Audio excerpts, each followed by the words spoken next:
feeling wala guys kung nagalakat ka di. I don't care na kung do kadamo sa mga tao because today is a Sunday. So I think there are a lot of people visiting Kandy in Prambanan. Hindi naman siya sila nga daw ilay man sa Cambodia. Same.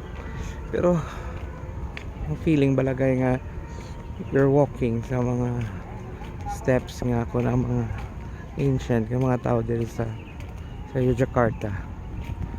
So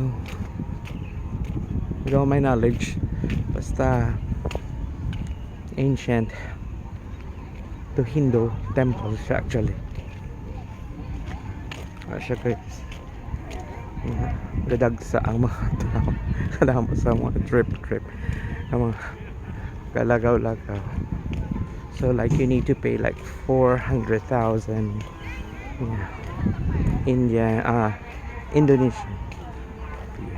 So nagka-photo sila dyan sa Prambanan.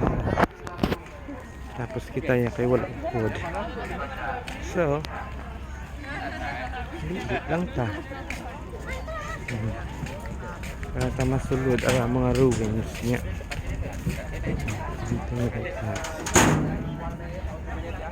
daya mama mo lang ta na isang view sulod ito karon. Okay guys,